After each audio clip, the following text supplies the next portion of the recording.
struggle bus. Lunch Money Lambert, Jeff Malott. Welcome to the Kayak Bass Nation. Yeah. Welcome to the Kayak Bass Nation. Kayak Bass Nation. Hey. Welcome to the Kayak Bass Nation. Welcome to the Kayak Bass Nation. Welcome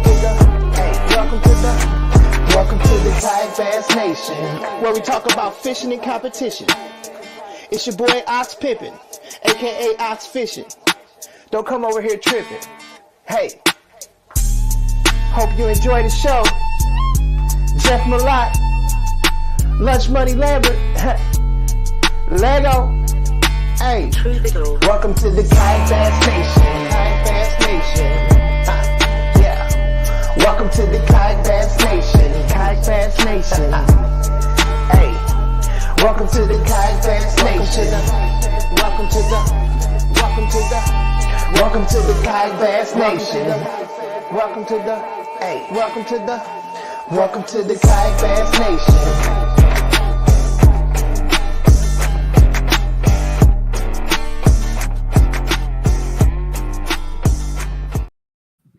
All right, what's up, everybody? Welcome to KBN Live on a Wednesday, a special Wednesday edition, Ryan.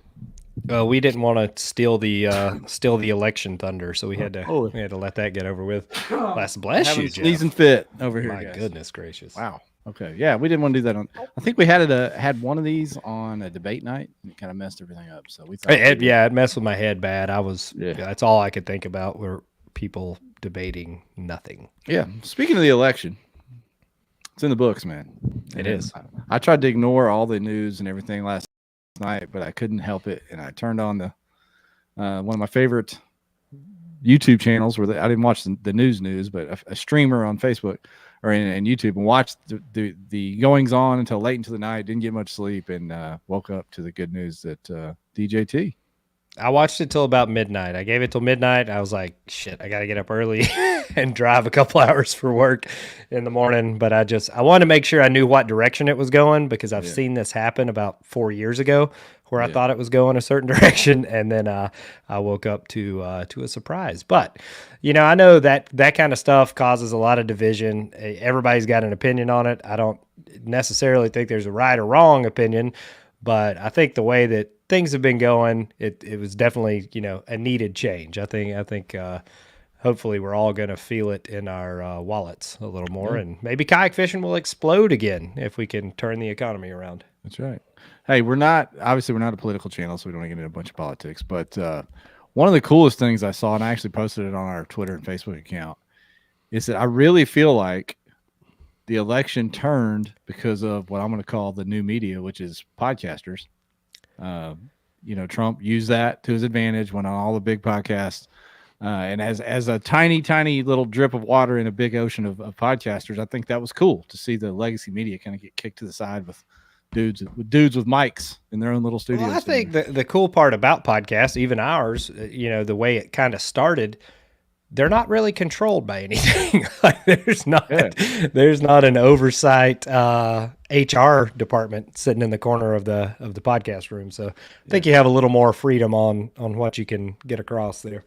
Yeah, so that's cool. I hope we see more of that in the future with all politicians, whether it's governors, presidents, senators, whatever, where they sit down for long form chats like that with different people, and you actually know what kind of people they are, instead of just getting little 20-minute teleprompter speeches on TV, And fun fact, guys, we're not just sitting here talking about politics and election. We're trying to kill time. So AJ Mcwhorter is ready to come on the podcast. We discussed this last week with him, how it'd be cool to do something about the TOC, just trying to hype it up, get more eyes on it. And I guess we didn't communicate clearly enough that we were in fact going to do this tonight. So AJ is probably shaving his legs or something right now, trying to get ready to come on. That's right. There's a little drama in the kayak fishing world, if you want to talk about that, over here on the Arkansas-Oklahoma border. Did you notice? What's happening? Know about any of that? No, I don't. Yeah. So, last week, week before, I don't know. Our boy Garrett Morgan, G Money, heard of him? Pancake and Waffles dad. he has kind of taken the reins of Bass Nation Arkansas. Mhm. So he's got Bass Nation Arkansas going. He is going to put together a series in conjunction with the clubs here next year. But this year, actually in 10 days from now, November 16th, he's having a quote open or whatever, not a championship because obviously there hasn't been any events, but an open, a qualifier for Fork, right? Well, the initial offering for that was to be the rules, which each state I guess can make their own rules, was to be you had to either be in an Arkansas club or have at least come fished in an Arkansas club to fish in that event. Okay. So some sort of qualifier. Yeah. Like you could be from Missouri or Oklahoma, but you'd have to have fished at least one event down here with somebody. Seems fair. Right. Yeah. Kind of like, and that's kind of how Lone Star Throwdown is, isn't it? Yeah. Well, Missouri, Tennessee, Louisiana, all the bordering states seem to not really care, except Oklahoma.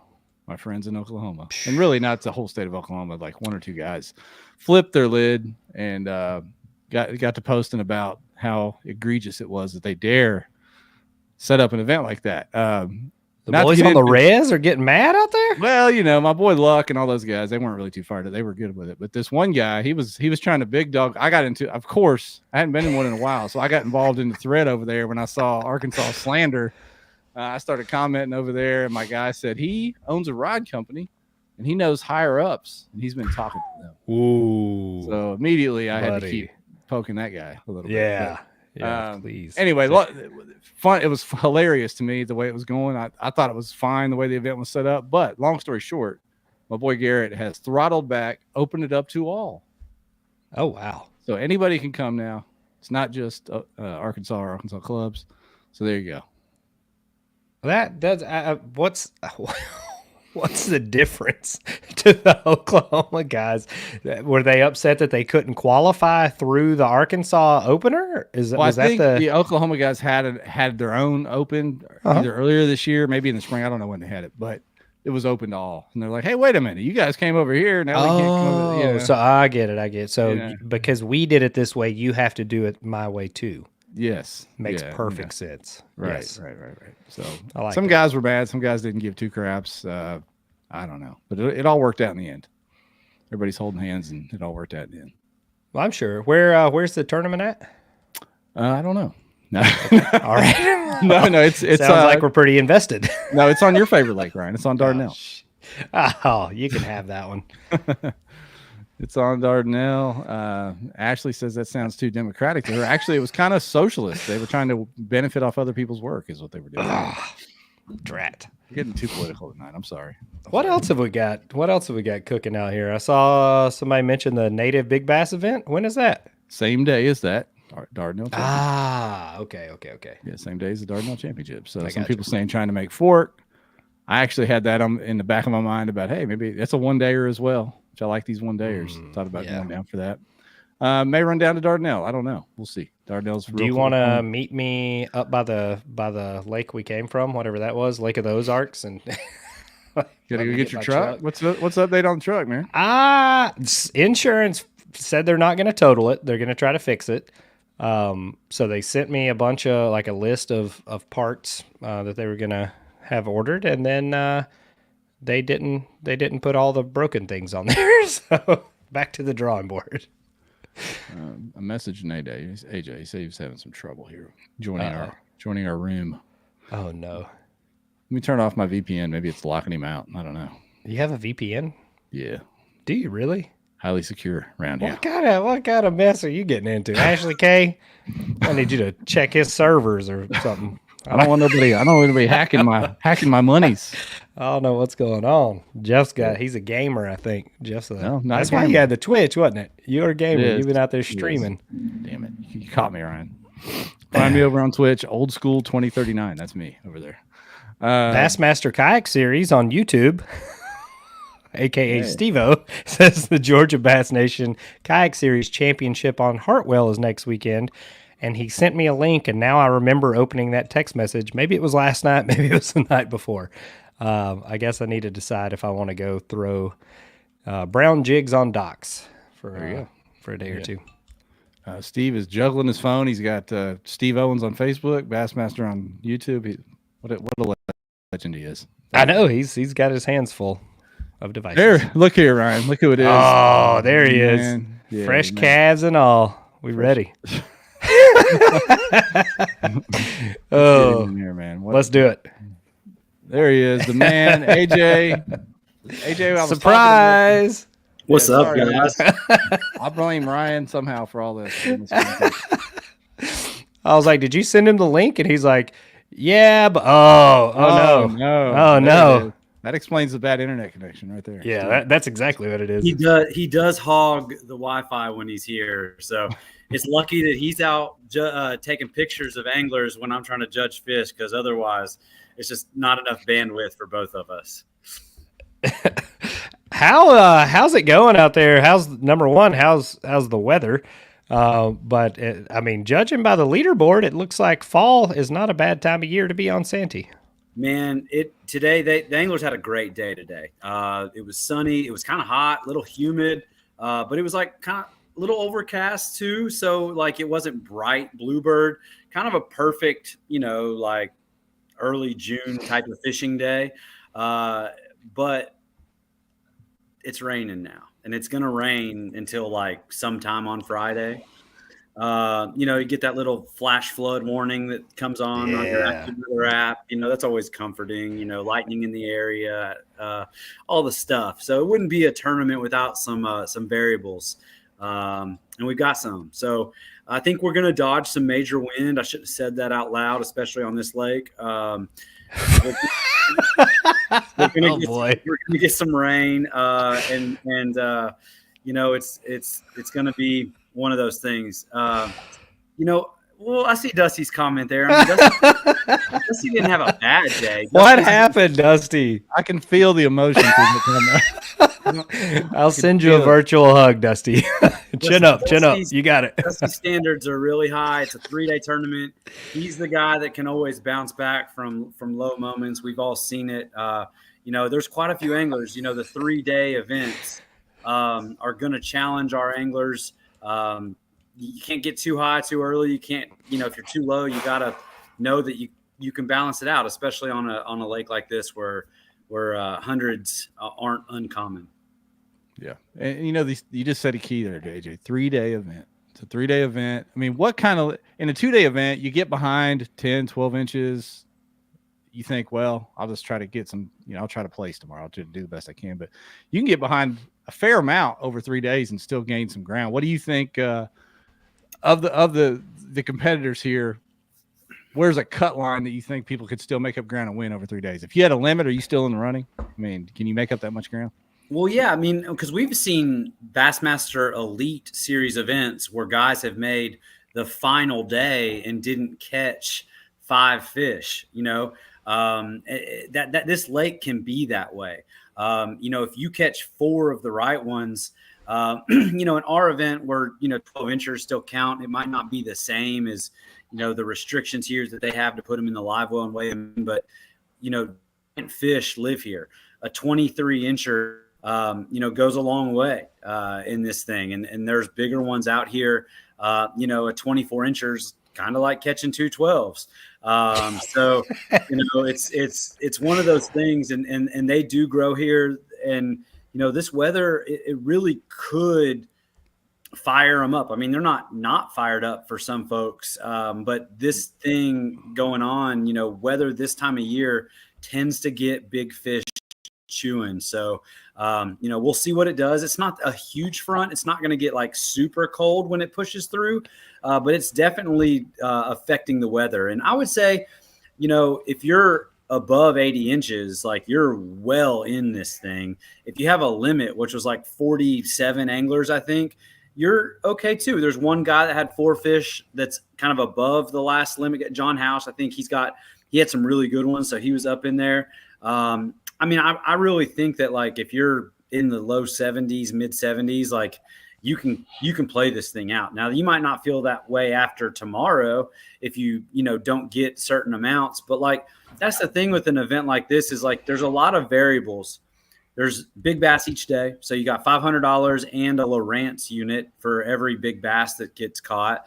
Then you got AOY. You know, Dusty's had an awesome year. He's in the top of the AOY standing. So even if he makes a big comeback over 2 days, it's not just about him finishing, you know, maybe in the money of this event, but he could still do good enough with his points to get, you know, depending on where other people finish, where he wants to be, you know, going home with some awesome prizes, maybe some money, things like that. So and what's the points multiplier for AOY for this tournament?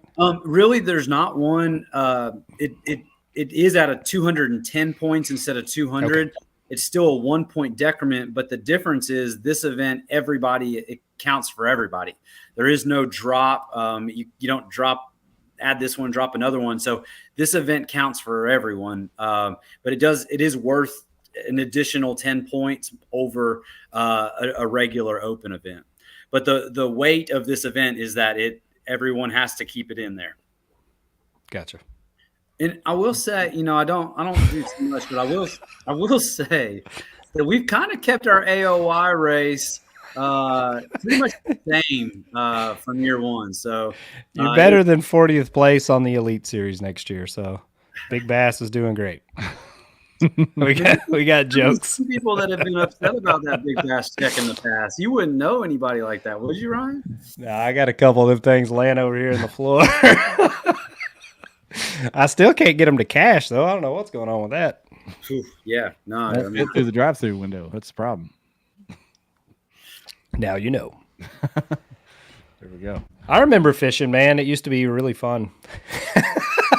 Yeah, man. I mean, all the rest of the grand champions in the series are here this weekend, but man, you know, we miss you. I feel like the more Ryan and I talk about fishing on this podcast, the worse we get. It drains it. It drains it right out of you. I'll tell you. Don't turn your hobby into a job. Well, we're still here, by God. We are. We're still here doing for the people. For the people. All three of us. I know. That's what I was going to say. Is we've all retired from fishing. Yeah. Every time AJ fishes, though, he gets a trophy. So that is true. He has a much better record than the other two. Yeah. Yeah, my Tourney X stats, I'm trying to balance them out from all those charity tournaments that I didn't fish at all for years. And, you know, those finishes really are hurting my Tourney X stats and my opportunities with potential sponsors, you know? Yeah, you know. My charity tournaments say Bassmaster on them. And it was those are all zeros across the board. So that's fantastic. That's awesome. Yeah. That's just awesome. Just out donating. Yeah. Let's get into a little bit of this day one of TOC, and then we can get into the series as a whole and what you expect coming up for the TOC and the series. But, you know, familiar names in the top 10 here, man. We got Jody Queen leading the pack, you know, former grand champion. Looks like he was on him 5+4 in his limit, almost a 20-inch average, or it does have a 20-inch average, but four 20+ fish in his limit there. And then on down, you've got 11 90+ inch limits. I mean, big day one. You said the weather's coming in. How do you think that's going to play out over the next couple of days? You think that we're going to see big swings on the leaderboard, or are these guys going to kind of keep doing what they're doing here? It'll be interesting. You know, from what I can tell, there's a wide range of bites going on. You know, with this lake, you've got a lot of docks, you've got a lot of cypress trees, you've got offshore grass, you've got channels, points, you've got all these different things. And I think some of those areas might be impacted more than others. Obviously, if you're kind of in a shallow area, water coming in, you know, that'll change that area. It's hard to know if it's going to be better or worse.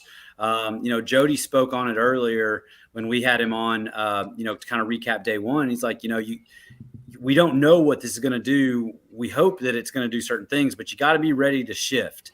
If you go do what you need to do or what you wanted to do and it's not producing, you kind of got to have something different in your back pocket. So, you know, if it's cloudy tomorrow, it's raining, and you were throwing on cypress and docks and those fish aren't holding as close to cover as they used to when it was sunny, you got to figure out where they went. You got to figure something else out. I'm hopeful that we'll see some more bigger fish come in, some big limits, maybe some folks that had average days today get up in the mix. I think we're going to see a pretty big shakeup in this grouping. When you start looking at it, you get some really good big fish, but you also see some fish like Ewing had an awesome day, but he has a 15.25. So if he doesn't hit those bigger fish, like maybe tomorrow he just has 15 to 17s. Yeah, Sadiki's got a 14.5 on his stringer. So obviously, the big fish are getting caught, but it's not like it's just big fish that are getting caught. Right. Good night. Look at that. My, thing. what a humpback. That's big into the day right there, Ryan. What in the world is wrong with that thing? Philip Wyatt drove all the way to Santee to catch a Arkansas inbred bass there. Philip, Texas guy, came to Santee, caught a big one, but he edged out Ryan Matlovich, who came down from PA. Northeastern guy came down and had that 23.25 that was caught this morning. So it's kind of cool. Obviously there's some South Carolina guys, some Carolina guys in the event, but guys from pretty far outside of the region caught the two biggest fish of the day. So it's always that one's got that Texas tail trim on it, don't it? Yeah. This one's got a normal shaped body at least. It does. You should get a bonus 1/4 inch for that. I don't know. He should have stepped on it. Imagine how long that other fish would be if it wasn't all bowed up like that. It had a straight spine. If it grows right. Yeah. And AJ, I always butcher Ryan's name. By the way, I think it's actually Metellowitz. Really? Yeah, ask Hooked on Phonics Jeff over here to read us some names. I've mispronounced everybody's name on. I think I've mispronounced Bob's name before somehow. So. Bob Baller. Yeah, that's right. But anyway, sorry, AJ. It's all right, man. I get it. I understand. I had one of those last names that people struggle with too. So it's a challenge out here sometimes, but it's always good when someone's saying your name for something. Hey, look at this. Look at Matt. Look at Ryan helping us out. Okay, all right. Matt Olevich. All right. Olevich. Thanks. You were wrong again, Jeff. I know. I knew I was. I was just giving AJ some help. Oh my gosh. Well, appreciate you helping out there. Yeah. Do you think Jody's going to be the first repeat grand champion? Well, I mean, he's put himself in a decent little spot to have that opportunity, but Brian Nelly's not too far back. Christine's not too far back. Those are people that, and even Brady, last year's champion, he hasn't been able to fish as much as he would have liked this year, but he's a hammer and he's been, really motivated on this tournament. It's kind of been his focus all year, knowing this is one of the few events that he was going to fish. And so, it's hard, it's hard, you've been there, Ryan. I mean, it's a challenging. I don't even remember. Hey man, you did it. We were there. Yeah. So it's a challenging thing. You've got the best anglers in the series, the most at the stake, and it's just, but Jody's a champion. He's won at all levels of this sport, all the different things. His mindset's right. That's a big battle, especially with 3 days. If you can have the right mindset and your fish are still, playing the game, anything can happen. The crazy thing is with Russ really back today. Now I don't expect that every day. Christine back and Ewing kind of back a little bit. AOY,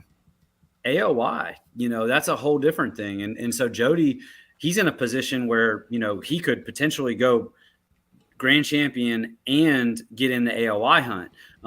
But that's kind of what we created the AOY structure for, is that you have to do it against everybody else in this arena. And, you can stack your points to get here. And Russ has done that this year better than just about any. I mean, Ewing and his brother had awesome years before, in the last couple, but Russ is not really, left much. I mean, he missed out on 3 points for the season. Left those for the kids. So, it's a tough task. I mean, there's some numbers there, but we've all watched Russ. I mean, Russ finds them and he gets on them, and so we'll see how it goes. But Luke Arians right in the mix.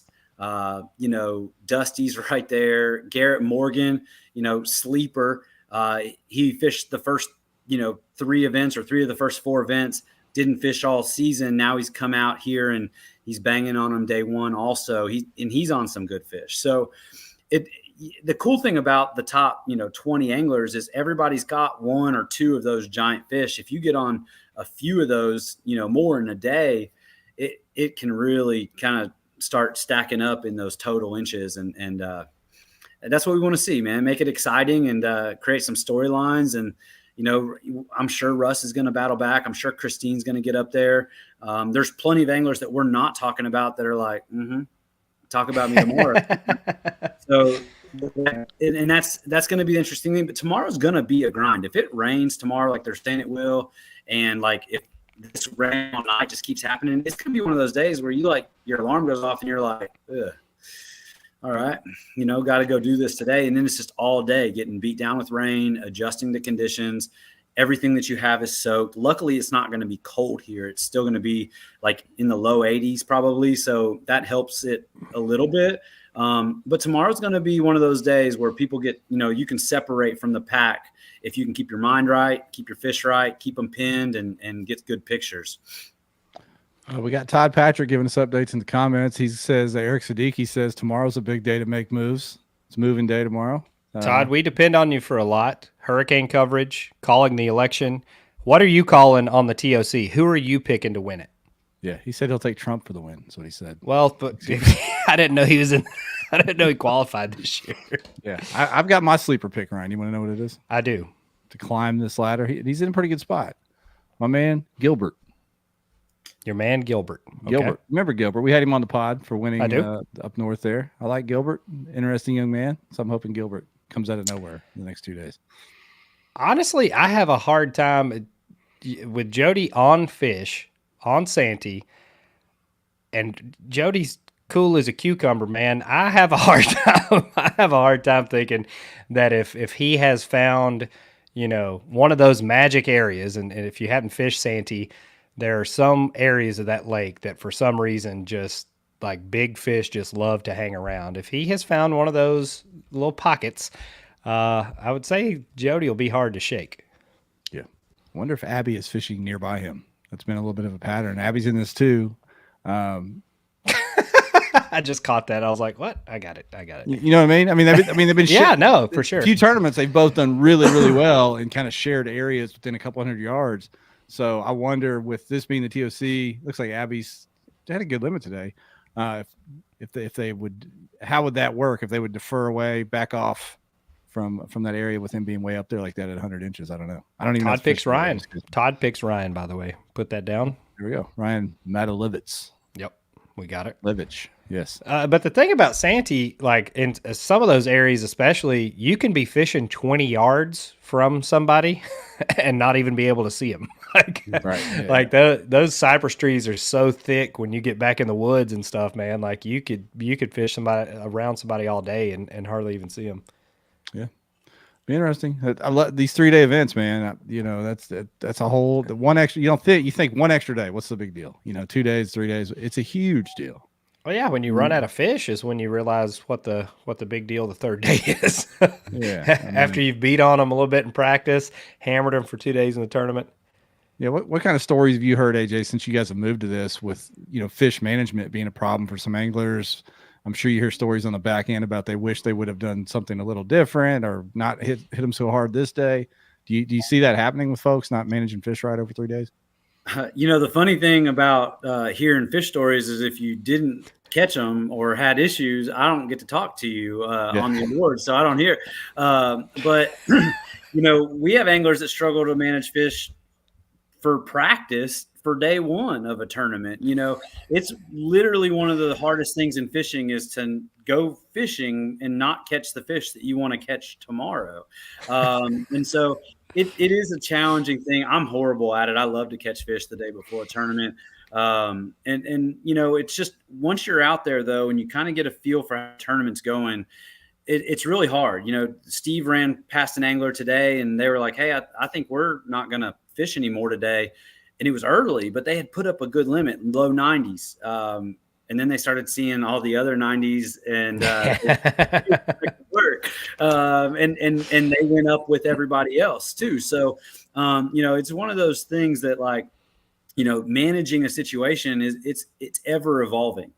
Tomorrow, if 90 inches is kind of the money target to get to, and people are fighting in that mid 80s range, you might feel like you need to go get that total and then go somewhere else to see, hey, I got to find something completely different for tomorrow, because I got to do better than what I did today if I want to make it into the money tomorrow. So it's a moving target. And I think it's just challenging, because, you're not guaranteed, the next day for what the fishing is going to be. You think, and we're limited with how mobile we are as anglers on the water, even with motors, even with being able to go back to the ramp and drive to another place, it does affect your mobility and your ability to go here, there, and just go to a spot, make 10 casts, and then run another 20 minutes and make 10 casts like people can do, in bass boats. It's just different. So you really got to kind of dial it in a little better and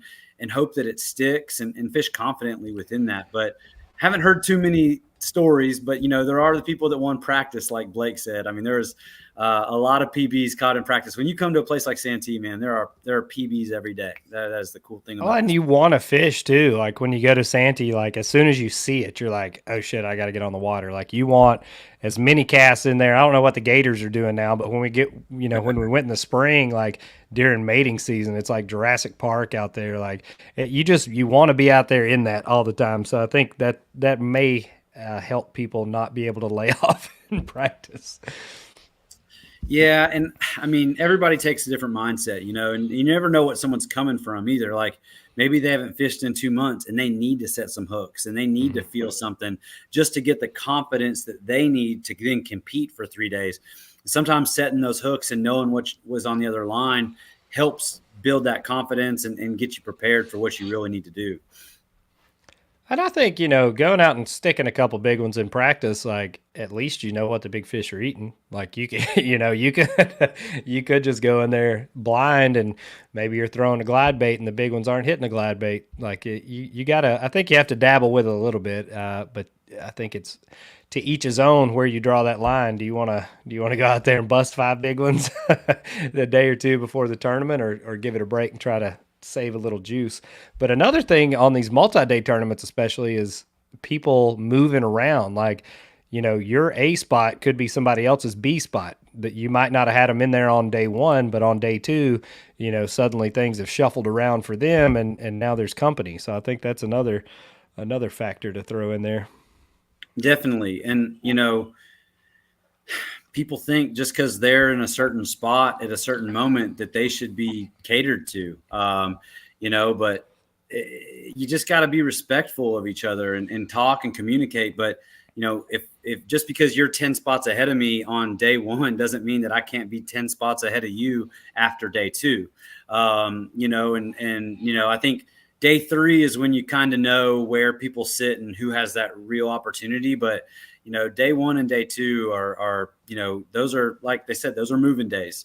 You pretty much do what you can do on those first 2 days to put yourself in a striking distance on day 3, and, paying 15 places in a 65 angler field.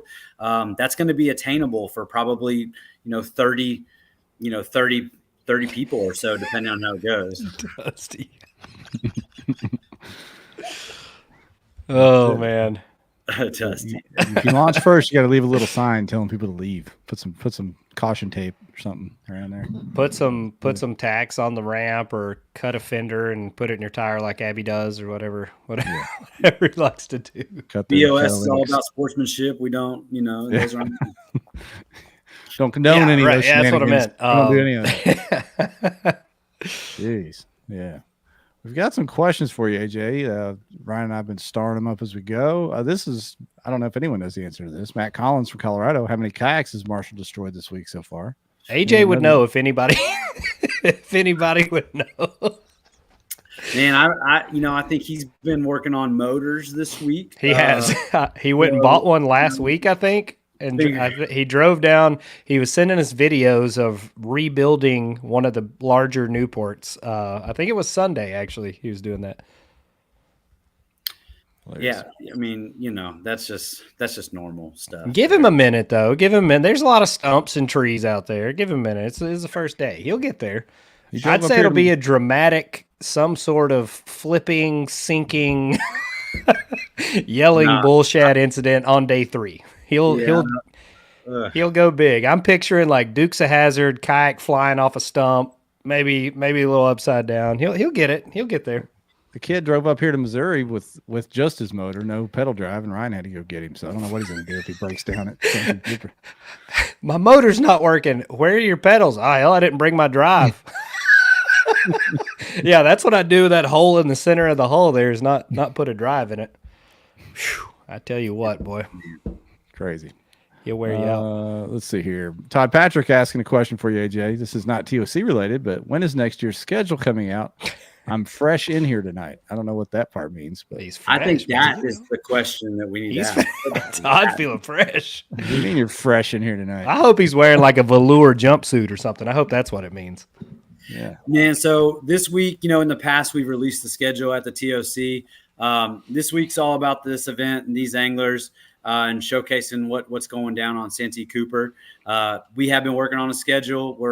With the attendance for our series being down this year, we were starting to look at like, what do we want to do next year? I mean, right now, us and Bassmaster are doing the same type of, thing. We do a few things different, but not that different. And they're killing it, man. Steve-O and Bassmaster are having an awesome year.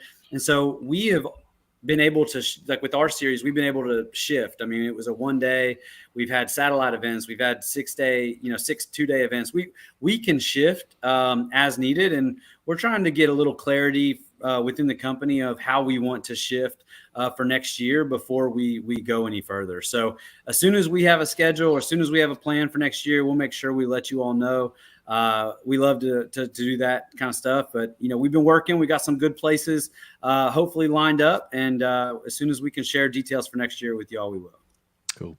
I'm going to throw this out there. Think about maybe incorporating like paintball with it. Like if you get shot 3 times on the water, you're out. It doesn't matter how many inches you have. That way it adds in, kind of a little mystery, also a distance type of deal. I'm just putting it out there. As the original elite series for us kayak anglers, I don't think the BOS wants to go XFL quite yet. Oh man, come on. What about lingerie fishing league? Like what if Yes, I'm gonna switch spots with Steve. I'm trying to get in that media, but man.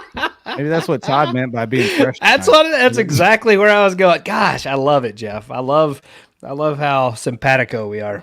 Yeah. Hive Scotch threw out a good idea. Team tournaments. There we go. Team. That'd be fun. Fun little twist. I mean, they already do it, so make it official. Let's do it. No. Damn. There is. What about the KFL? What KFL, is today? Or the Wednesday? KBT. Yeah, KBT. We were talking. There is a KBT.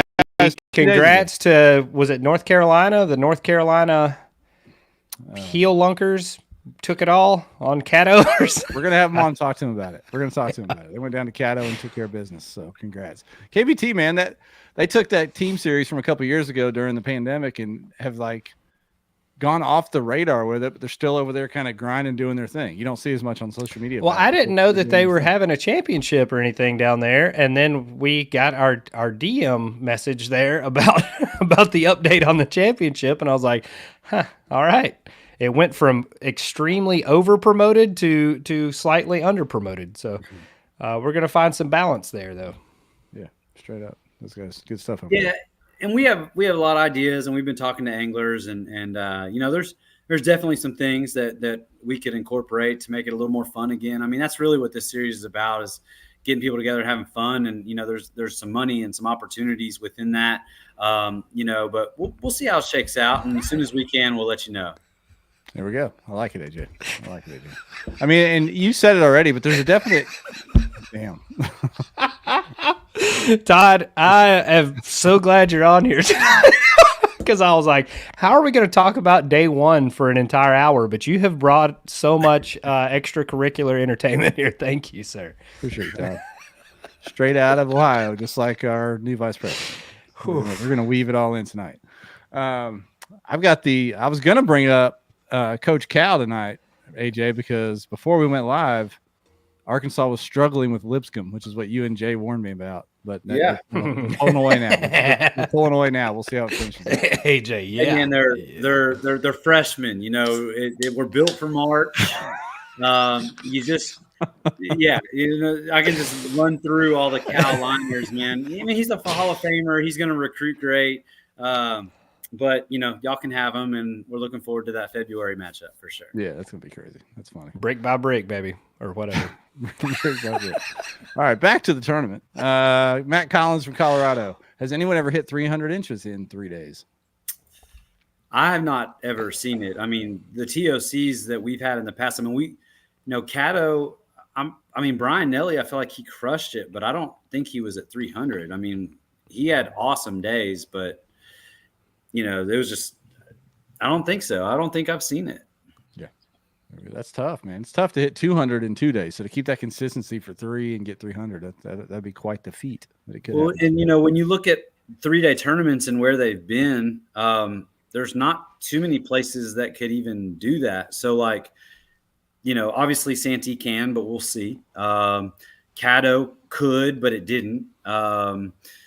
You know, Eufaula, you know, some years people say it could, but it didn't, you know, so. Wait a minute. Who said Eufaula could get? Yeah, Dylan. Yeah, Dylan's like, oh, best play. Yeah. No, I mean, I think before any of us were alive, Eufaula was. I was going to say, yeah, because David told him a story about 1983 down there when he got his first Phoenix. I'm just saying, if he could have got that trench finished, he would have had 100 every day. That is probably true. Technically, they finished the trench. That was a 2-day tournament. They didn't get to fish in there. Gosh. No. Before we're all extinct, we need to sit down and write a book. The history of kayak fishing. Yeah. I thought, didn't somebody else? Don't say it. No, a real one. A real one. Let's see. B-Nugs 11. B-Nugs 11. I like that. That's an interesting name, B-Nugs, on YouTube. I remember Dwayne saying that in Tourney X you'll be able to follow tournaments from within the app. Has that not happened yet? Have you heard anything about that, AJ? I haven't. You know, where I hadn't fished for so long, I actually didn't even know how to get onto the app for about a year and a half. I'm still trying to figure that out. There's like new things that I don't know what they do yet. It's true. You're on the back end on that dashboard. Yeah, that's right. I don't know. I haven't heard there. I know it was something they were working on and wanted to do to just put more power within the app.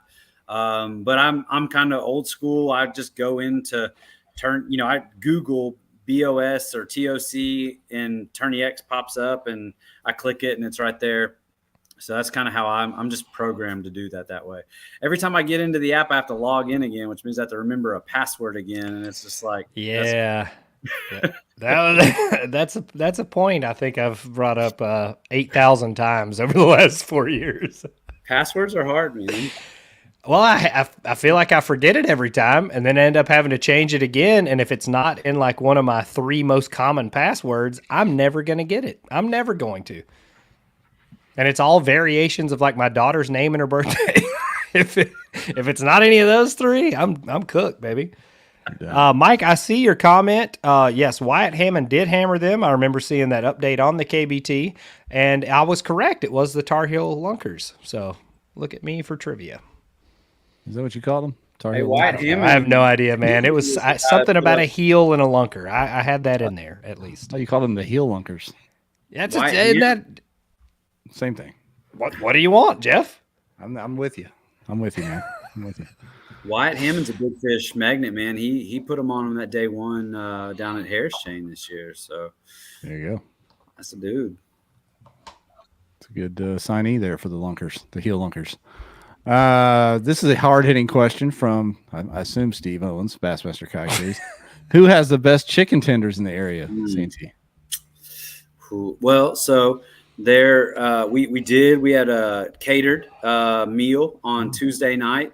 Here we like to treat our anglers to a couple meals when they're here for the TOC. A brand new business, The Grill, downtown Manning, South Carolina. A kayak angler actually fishes Queen City, fishes the local clubs here around Santee. Jeff, you'd like him. He's in an old town. And, him and his wife are managing the restaurant there. They've been open for a week. And I can speak for the chicken, and it's been pretty good.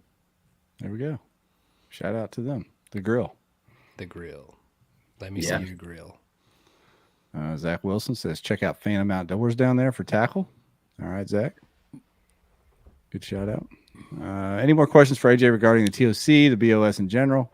We've heard, AJ, you already mentioned maybe a format change, some additional things coming for the BOS next year.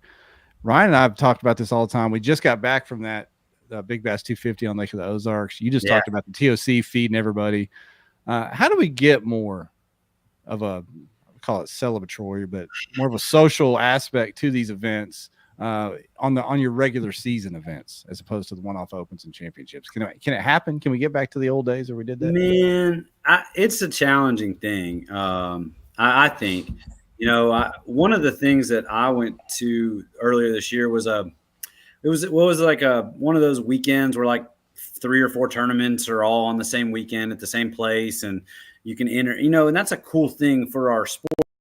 It doesn't make sense to people outside of our sport, but it's cool within our sport. But one of those tournaments was a 2-day tournament. I had just fished the 1-day tournaments, but I was there, and all these anglers went back to the day one kind of recap of the 2-day tournament.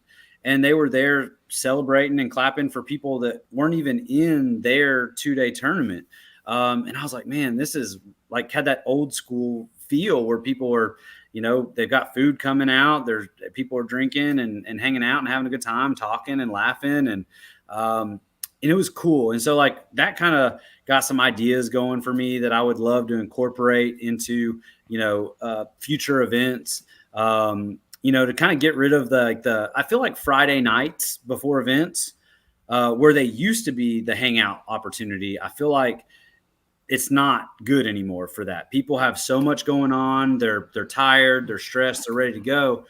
But on Saturday night, even though there's still a second day, people feel like they can talk again. They feel like, all right, well, we both sucked it up today. Let's talk it up. Or, hey, I saw you over there. I don't want to bother you. Things like that. You actually have something to talk about after a day on the water, and you can almost kind of relate and you feel comfortable sharing and communicating. Whereas maybe prior to that, you're just got a lot of nerves going. And so I wanted to kind of do something more on Saturday nights that were more fun, and even have some single day type competitions where you can kind of award something on after the first day and have a little bit of a ceremony, because, it's not just the no social on Friday night, but it's awarding people that fished their ass off and had an awesome tournament and won a bunch of money for a room of 11 people. Yeah. And that's tough too, because, you want the celebration, you want the excitement, and people are halfway home by then. You can't blame them for that. And I get that, because you've already committed so much time, but it just didn't used to be like that. I mean, we used to go have breakfast and watch the award ceremonies, the day after a tournament, even at times, or 2 a.m., award ceremonies, things like that. So if you're running early. That's right. It used to be a part of these events. And honestly, I mean, it takes just people just doing it, and influencers that are at events saying, hey, let's stick around for the awards. Well, instead of getting dinner, let's go to the awards and see it. It just takes people saying, let's do it. And then that creates, kind of that mob type mentality. Your friends are doing it, let's go. And it kind of brings it back to being fun, and it not just being about, did I do well or not? And I think that's one of the things that, as these events have gotten more expensive and more time and all of this stuff, it's all become about the fishing and the success, as opposed to all the other variables that we all used to really look forward to when we went to these events. Yep. I think we grew it big and fast. Like, I think, outside of the large, what used to be just 1 or 2 open events a year. I think once it hit the series and the series, pumped and pumped and pumped. But I think with that, as the money went up, people took it a lot more serious, and you should. I mean, you're fishing for 10 grand, 15 grand, whatever it is that weekend. But I think that kind of cut into what used to be just more of kind of a relaxed, we're going to get out here and see, who puts up a 84-inch bag today. Like those days are gone, I think. Right. Yeah. Well, I mean, they're gone for the format and style that we have now. The rules, to your point, Ryan, the rules went heavy quick, and they needed to, because as the money went up, you kind of had to tighten some things up. And Steve-O and I talk about things all the time as far as kind of trying to wrap our head, even though we are both kayak anglers, we want to wrap our head around the kayak angler mentality, because we want to continue to be as appealing to newcomers and those that have been doing it for a long time as well. And, the rule questions, the can we do this questions. I mean, we joke, it's like kayak anglers almost want to be rebels. Like, we don't want to fit within any of these boxes, but we want to have the rewards of these boxes.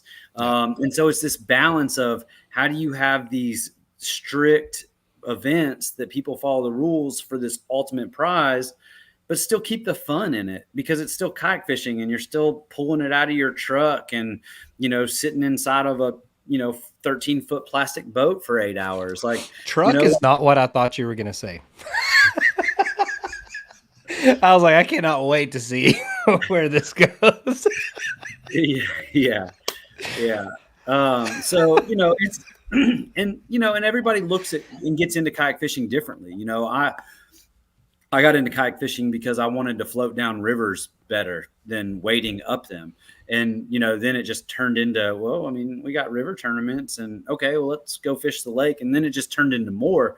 But, you see a lot of different types of kayak anglers still represented, but I don't think the current tournament structure represents all types of kayak anglers as well as maybe it used to. Agreed. Very true. Yeah, Agreed. true. And as the rules continue to evolve, I think we cut out some of the pieces that made kayak fishing in the first place, but I think there were so many gray area type things that happened. It had to be like, okay, all right, like there has to be a line somewhere. And I think we're all still kind of learning and figuring out where that correct spot for the line is. But, what can you do? We got the ball rolling now. Yeah, and there's always going to be, new events pop up. And, I think the last couple of years, the native Power Hour tournaments have done really well. I haven't got to fish in one, but I've participated, in the award ceremony of one. And I just really enjoyed the vibe and like the type of event that was, brought in different types of anglers. And so I think they do a really good job offering a niche in our sport that's extremely popular in the bass boat side. Like those big bass, the Sealy big bass, those type of events, they're the largest tournaments that exist in bass fishing.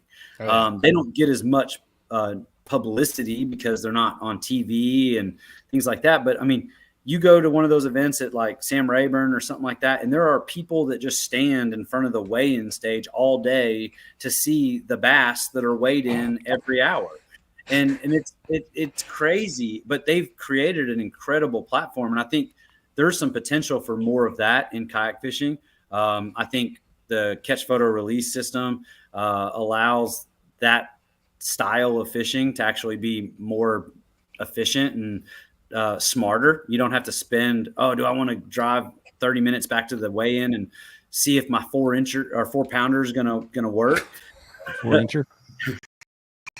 It's all in hell. Never mind. All right. Yeah. So, I think there's some opportunities there, and we'll see. Yeah. Yeah, we see some comments here. Elvis Lee said the Kayak Venture Series. That's another thing, another series that's doing things a little bit different with the award ceremonies and things like that. So I think it's good that everybody is not in the same box, running the same format, because, like you said, AJ, we can't have 6 different 7-event series with AOI points. We just, there's not enough anglers to go around to do all that, right? Right. Well, and just like, MLF and the BPT and all that, they tried to do some things different, and, it didn't go the way they maybe thought it would. But they learned from it, and it kind of made bass be better in some ways.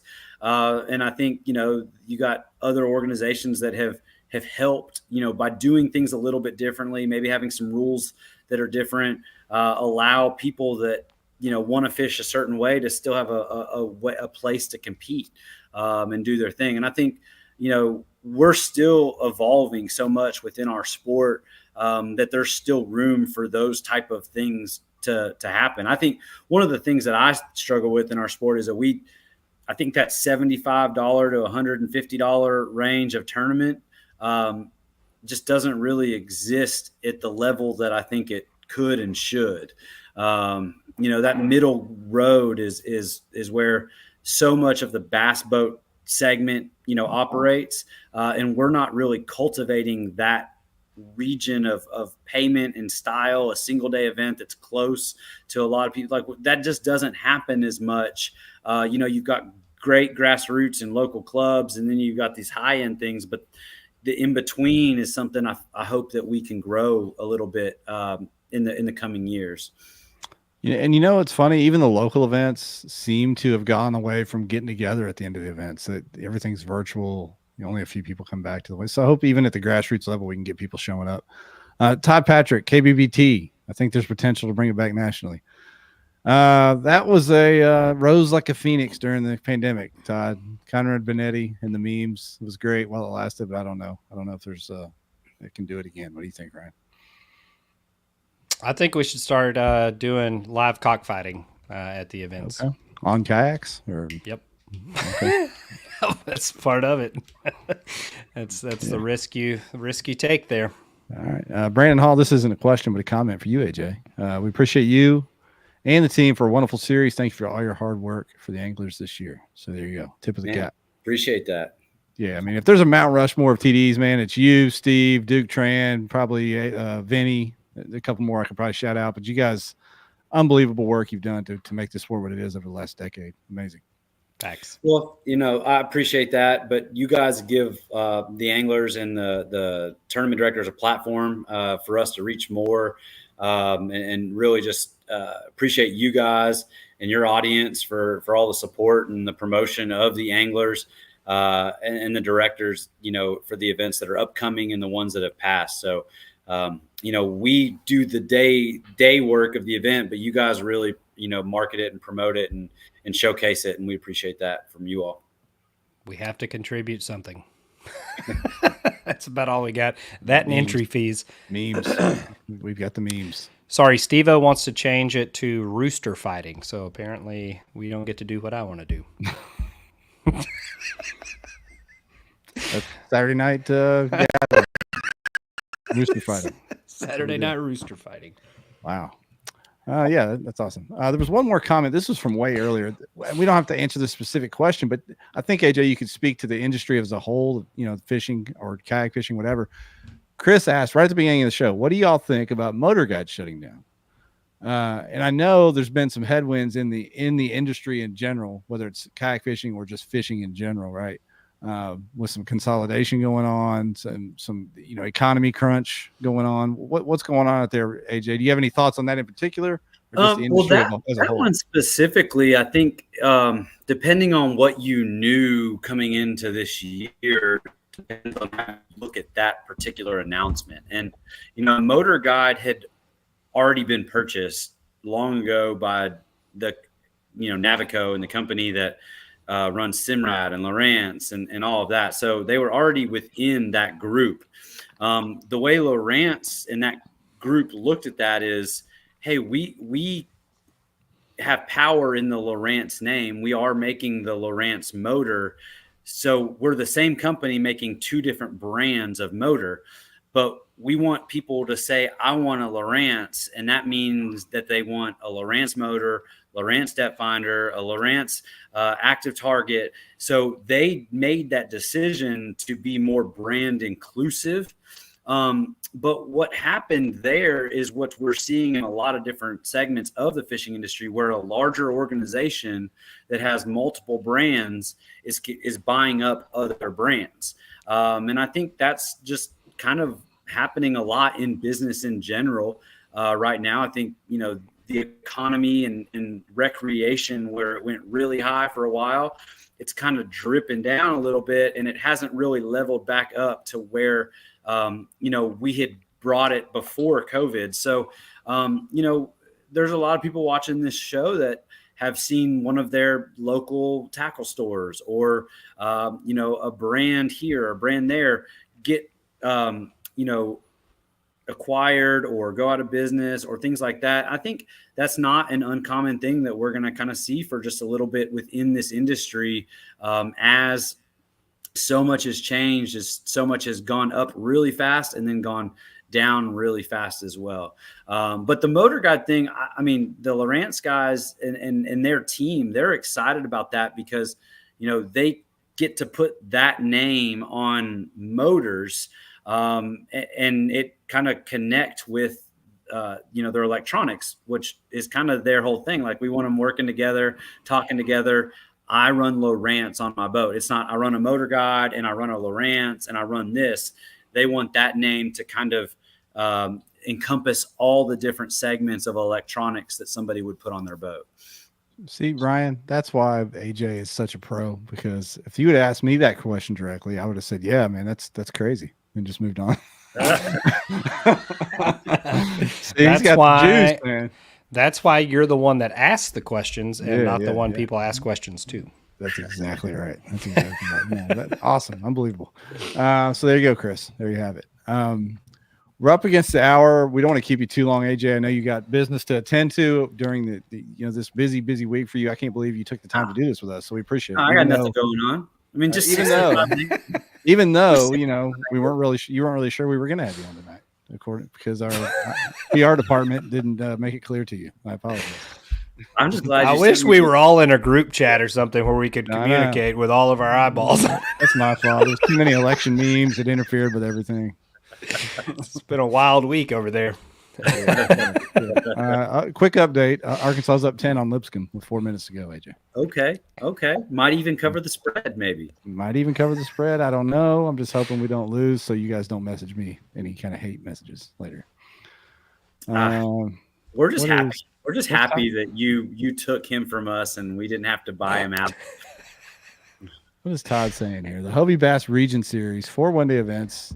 Like, he came up with a plan. Look at this. Stop, Jeff. We're ending the show. So well, I mean, don't feed into this. Todd, DM me this. I'll get this up to our people. Run this up the totem pole. See what happens. Hobie Saltwater Series. There we go. Yeah.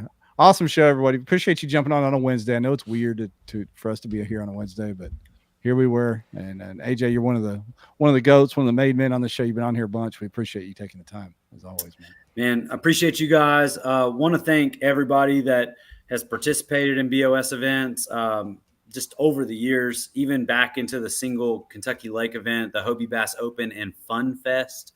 We just need to bring Fun Fest back is what we really that was so much fun, too. Those were the glory days back then. You loved Kentucky Lake. You do. I did then. I did love Kentucky Lake then. Like, you'd have to fight me not to go to Kentucky Lake. But, you guys in all your coverage and promotion, I mean, when this series started, you guys were really helping us get the word out. And you've continued that over the years, not just for our series, but for others as well. Just appreciate everybody for supporting what we do here. We run the BOS. Steve and I do for the anglers, for the opportunity. And so somebody has the opportunity to go home with $25,000 on Friday. They earn the right to be here, and then they got to compete with the best for one of the biggest checks, if not the biggest check in kayak fishing this year. So thank you all. Appreciate it. Always happy to come on and and cut it up with you guys, and go Cats. We'll pick. Thanks for coming on, man. Go crown a new champ, new grand champ. We'll see if it's like I feel like and a repeat, or if we've got some new blood. Absolutely. Looking forward to it. Thank you guys. See ya. See y'all next week.